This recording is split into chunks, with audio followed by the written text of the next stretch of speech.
1908, 1909 el teatro toma como un año y pico en construirse por primera vez y se inaugura con gran fanfarria. Este primer edificio es un edificio en esta misma localización de madera. Ese edificio logra sobrevivir el terremoto del 18 porque era de madera y en ese momento el teatro por un periodo de varios meses deja de ser teatro para convertirse en un hospital provisional porque el hospital municipal había sido dañado por el terremoto, no se podía usar y entonces habían convertido lo que era la casa parroquial de los redentoristas y el Teatro Yagüez en hospitales temporeros.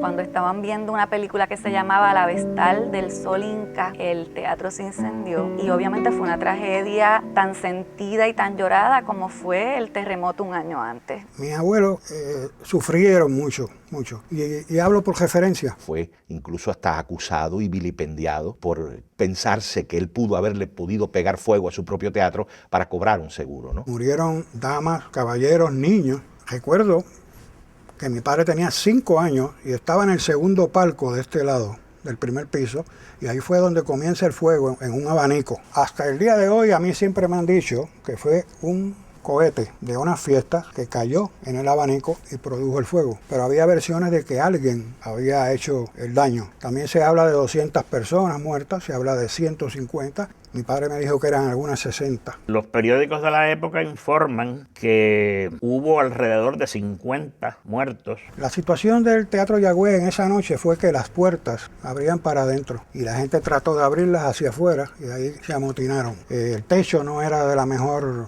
composición y empezó a coger fuego y a caer sobre la gente. Luego vinieron las acusaciones, las persecuciones, las amenazas, pero se investigó hasta la saciedad y no se pudo demostrar que aquí hubiera daño de parte de los dueños. Para 1920 contratan a don Sabaj Honoré, un mayagüezano de pura cepa también, que había estudiado arquitectura formalmente en Barcelona y había regresado para 1901 ya a Mayagüez. Y venía pues con un bagaje, venía con todas estas ideas maravillosas de la Belle Époque europea y todos estos edificios europeos habían influenciado pues sus trabajos y aquí hace varias obras igualmente importantes para esa época, pero su obra maestra es el Teatro Yagüez. Crecía una necesidad del pueblo por encontrar un espacio donde no solamente encontrar esparcimiento y diversión, sino un espacio de reunión, que eso es lo que constituía el teatro a principios del siglo XX y a finales del siglo XIX.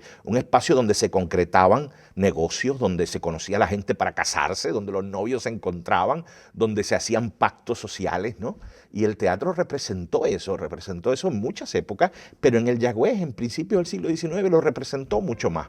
En ese momento el cine comienza su gran época de oro, ¿no? Y si tú te fijas los anuncios del Teatro Yagüez en ese momento, la joya de la cinematografía, una película nunca antes soñada, nunca antes vista. Entonces tú dices, pues voy a ir al Yagüez a ver algo que nunca voy a ver jamás en la vida, ¿no? Y eran estas películas mudas, terriblemente aburridas, pero que eran parte de ese proceso social que era el despertar del siglo XX a la tecnología. Yo recuerdo que además de darse películas, aquí se daban obras de teatro y zarzuelas. Yo empecé a vincularme a la zarzuela española por la vía del Teatro Yagüez cuando vine aquí a ver Luisa Fernanda y zarzuelas así que las traían en gira por toda la isla y llegaban al Teatro Yagüez en Mayagüez.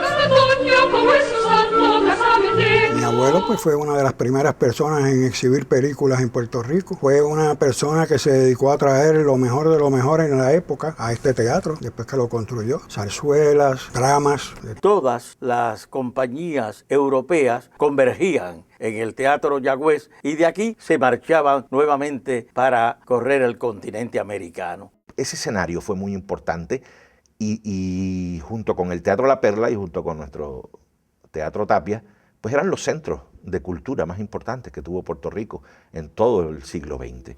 Mi padre como artista al fin era muy sentimental y como hijo era muy leal a su padre. Él sabía que su padre no quería que el Teatro Yagüez desapareciera y siempre hubo esa situación de escoger entre lo sentimental, el valor histórico, el agradecimiento a un pueblo o lo económico. Y a pesar de que hubo tentadoras ofertas, mi padre no pudo sobreponerse a que el teatro desapareciera. Cuando llegó el momento de la competencia, el teatro baja su productividad. Entonces mi padre, que quería dejar el teatro para el pueblo, pues utilizó amigos y abogados para llegar al entonces alcalde, don Benjamín Cole, y ofrecerle la idea de que tratara de convertir al teatro en monumento histórico. Y así se hizo. El Teatro Yagüez pasó a manos del pueblo de Mayagüez, del municipio de Mayagüez. El Teatro Yagüez de Mayagüez es emblemático de esa cultura mayagüezana que se ha desplegado en tantos ámbitos a lo largo de la historia. Sabemos que hay el interés de las autoridades municipales a seguir cuidando de esta joya y yo creo que eso es lo más importante, que nunca perdamos de vista que esto es una joya de nuestro patrimonio y que hay que seguir cuidándolo por muchos años.